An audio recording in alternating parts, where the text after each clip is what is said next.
सुजाता जी, हमें ये बताइए कि आर्थराइटिस यानी कि गठिया की बीमारी क्यों होती है? ये पहली पुराने टाइम से चली आ रही बीमारी है, क्योंकि जब हम मेल बेमेल चीजें फूड कॉम्बिनेशन का ध्यान नहीं रखते तो जॉइंट पेन की, अर्थराइटिस की प्रॉब्लम हो जाती है। एसिडिक चीजें ज्यादा खाने से ये अर्थराइटिस की प्रॉब्लम होती है। जब आर्थराइटिस की प्रॉब्लम हो जाती है तो क्या करना चाहिए? अर्थराइटिस की प्रॉब्लम के लिए सबसे पहले तो आपको फूड कॉम्बिनेशन सीखना चाहिए। पूरी और अचार वगैरह हैं तो वो हमारे बॉडी में पॉइजन बना देती है, और एसिड का बढ़ना ही अर्थराइटिस को इनवाइट करना है।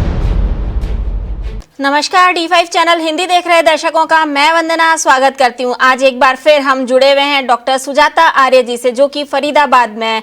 डॉक्टर सुजाता आर्य, आपका बहुत बहुत स्वागत है हमारे इस प्रोग्राम में। नमस्कार वंदना जी। सुजाता जी, हमें ये बताइए कि आर्थराइटिस यानी कि गठिया की बीमारी क्यों होती है, इसकी क्या वजह होती है? गठिया ये पहली पुराने टाइम से चली आ रही बीमारी है, क्योंकि जब हम मेल बेमेल चीजें फूड कॉम्बिनेशन का ध्यान नहीं रखते तो जॉइंट पेन की, अर्थराइटिस की प्रॉब्लम हो जाती है।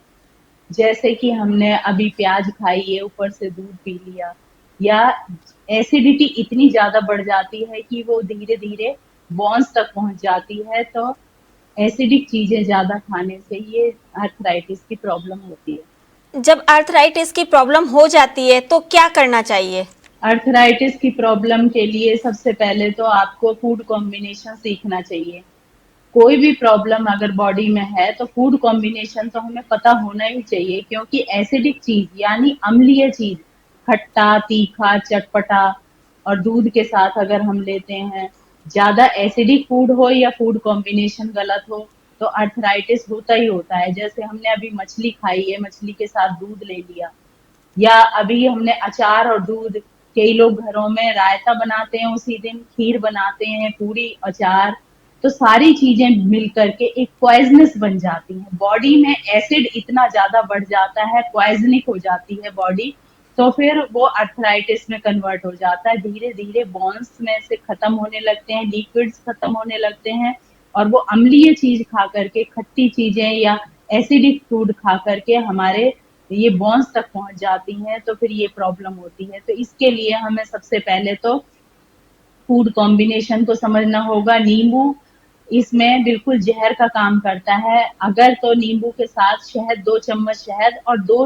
3 बूंद नींबू लेते हैं, तो वो अम्ल का काम करें, उसका क्षार का काम करेंगे। अगर हम नींबू को ज्यादा बढ़ा देंगे तो वो एसिडिक फूड में आ जाएगा। देखिए, इन दोनों में बहुत पतली सी लाइन है, एसिडिक फूड और एल्कलाइन फूड में। अगर हम नींबू को का अचार लेते हैं तो वो एसिडिक फूड में आ जाएगा। अगर हम नींबू को 4-5 बूंद 1 गिलास पानी में 2 चम्मच शहद के साथ लेते हैं तो वो एल्कलाइन में कन्वर्ट हो जाता है। तो हमें एल्कलाइन फूड इसमें ज्यादा लेना है। फूड कॉम्बिनेशन को समझना होगा। मैंने पहले भी अपनी वीडियोस में फूड कॉम्बिनेशन पर मैं सबसे ज्यादा जोर देती हूँ, तो फूड कॉम्बिनेशन वाली वीडियो D5 चैनल में ही है मेरी, वो जरूर देखिए, जिससे कि आपको पूरा फूड कॉम्बिनेशन का पता चल जाए कि किस चीज के साथ हमें क्या चीज लेनी है। अगर हमारा कोई ऐसा त्योहार है कि खीर, रायता और इतनी सारी चीजें और बनी है, पूरी और अचार वगैरह हैं, तो हमें कोशिश करनी चाहिए कि उसमें से एक चीज चूज कर लें। हम सारी चीजें एक साथ खाते हैं तो वो हमारे बॉडी में पॉइजन बना देती है, और एसिड का बढ़ना ही अर्थराइटिस को इनवाइट करना है। नेचुरोपैथी में इसका क्या इलाज है? नेचुरोपैथी में सबसे पहले तो हम लोग इसमें डिटॉक्स करते हैं बॉडी को, steam, massage, herbal juice, mud bath वगैरह के द्वारा। फिर उसके बाद डाइट का है। डाइट इसमें मेन होनी चाहिए, खट्टी चीजें बंद कर देते हैं, जैसे कि नींबू। जिनको घर में भी, जो लोग वीडियो देख रहे हैं, वो घर में भी इन चीजों को छोड़ करके अपने आप को ठीक कर सकते हैं। इसमें आप एल्कलाइन फूड ज्यादा लीजिए, जैसे कि आप अभी फिलहाल आ रहा पियर्स आ रहे हैं छोटे वाले, कश्मीरी पियर्स, उसका जूस ले सकते हैं आप। और खट्टी ना हो मौसमी, मीठी मौसमी का जूस ले सकते हैं, पेठे का जूस ले सकते हैं हल्दी डालकर, क्योंकि ज्यादा ठंडी, पेठा ठंडा होता है तो उसमें ठंडी चीजें भी ज्यादा नहीं लेनी। लेकिन उसमें हल्दी डाल लेंगे या अदरक डाल लेंगे थोड़ी सी, तो वो गर्म तासीर में आ जाएगी। तो ऐसी चीज़ों का आपने यूज़ करना है। एक इसमें चोकर का सीरा बहुत बेनिफिशियल होता है, क्योंकि हमारी बोन्स वीक हो जाती हैं, और मेन पहले थायराइड की प्रॉब्लम होती है, फिर अर्थराइटिस की प्रॉब्लम होती है मैक्सिमम लोगों में। क्योंकि अर्थराइटिस और पतले लोगों में ज़्यादा होता है, मोटे लोगों में कम होता है, क्योंकि पतले लोग फूड कॉम्बिनेशन का ध्यान नहीं देते। वो सोचते हैं अरे हम तो पतले हैं, हमें क्या ज़रूरत है खाने-पीने की, इस बारे में सोचने की, जो सामने आता है उसे ही खाते-पीते चले जाते हैं। तो ये मैक्सिमम अर्थराइटिस पतले लोगों में होता है। तो ये इसके सिम्पटम्स पहले हाथ से आने शुरू होते हैं, हाथ के जोड़ दर्द करने लगते हैं, उसके बाद ये धीरे-धीरे पूरे जॉइंट्स को जकड़ लेता है, और फिर लास्ट स्टेज में तो इसमें फीवर रहने लगता है और हाथ-पैर टेढ़े होने लगते हैं।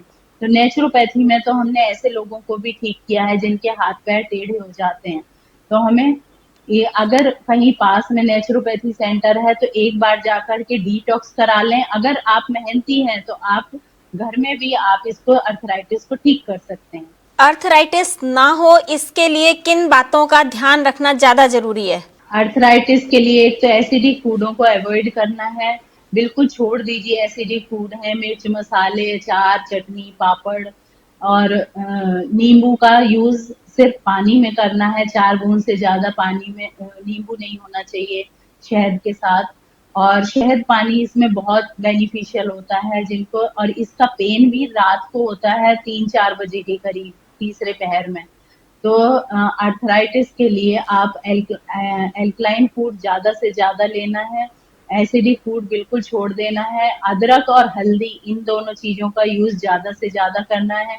जहाँ पर आपको पेन हो वहाँ के लिए मैं आपको एक घरेलू उपाय बता देती हूँ कि 1 पाव सरसों के तेल में और 100 ग्राम अजवाइन को बॉयल कर लीजिए, उसे उसका एक लेप सा बना लीजिए, उसी में मुल्तानी मिट्टी भिगो दीजिए। जब वो बॉयल हो जाए ऑयल, उसके अंदर मुल्तानी मिट्टी डिप कर दीजिए और वो उसको आप जहाँ पर पेन हो उस जगह पे लगा दीजिए, तो उससे काफ़ी रिलीफ मिलता है अर्थराइटिस के पेन में। इसके अलावा अर्थराइटिस के मरीजों को किन बातों का खास ध्यान रखना चाहिए? एक तो अपना टाइम टेबल, ये तो मैं सबको बताती हूँ कि अपना टाइम टेबल सेट करना चाहिए।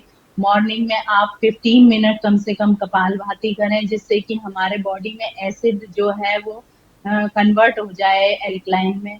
देखिए, जब हम थोड़ा-सा ही गैप रह जाता है कि अगर हमने सलाद में नींबू निचोड़ दिया तो वो सलाद को भी एसिड में कन्वर्ट कर देगा। अगर सलाद हम नॉर्मल खा रहे हैं तो वो एल्कलाइन फूड है। लेकिन हम ऐसा उसे कन्वर्ट कर देते हैं, जैसे ढोकला बनाया, ढोकले में आप गरम-गरम चीज़ में ऊपर से नींबू निचोड़ देते हैं, वो एसिड में कन्वर्ट हो जाता है। ऐसे ही दाल में अगर नींबू निचोड़ दिया तो दाल को भी एसिड में कन्वर्ट कर दिया। तो हमें इन चीज़ों का थोड़ा-सा ध्यान रखना चाहिए। एल्कलाइन फूड ज़्यादा लेना है। एक कचरी आती है, फ्रूट कचरी जिसे बोलते हैं, वो बहुत अच्छी होती है अर्थराइटिस के लिए, क्योंकि वो पेट को क्लीन करेगी। सबसे पहले आप पेट पर ध्यान दीजिए। पेट अगर हमारा क्लीन हो गया तो तुरंत ही आपको रिलीफ मिलने लगेगा।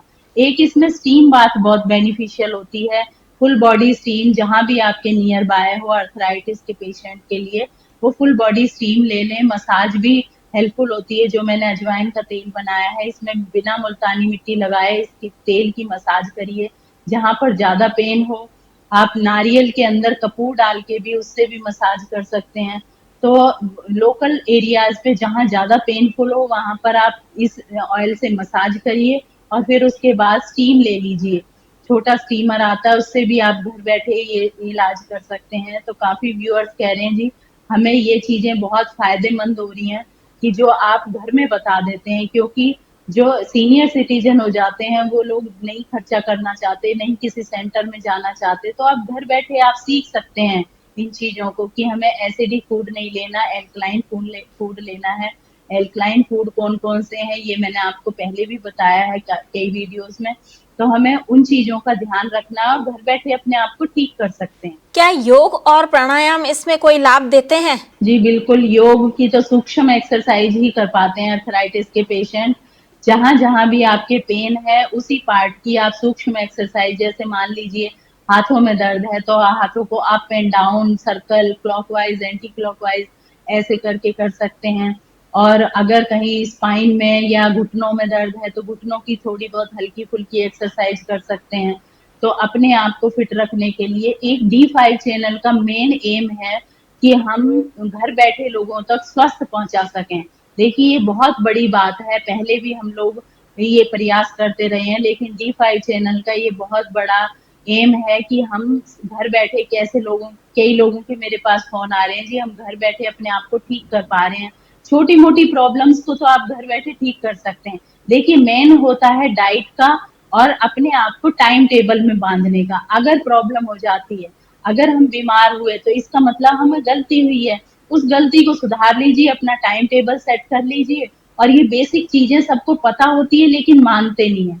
हम लोग सोचते हैं हमारी ये गाड़ी है, इसे कोई दूसरा ठीक करेगा, लेकिन आप अपने आप को ठीक कर सकते हैं। ये छोटी मोटी चीजें यहाँ से सीख करके अपने आप को हर कोई ठीक कर सकता है। सुजाता जी, आप हमारे साथ जुड़ी, आपका बहुत बहुत धन्यवाद। नमस्कार वंदना जी। अगले एपिसोड में आपसे फिर मुलाकात होगी, तब तक के लिए नमस्कार।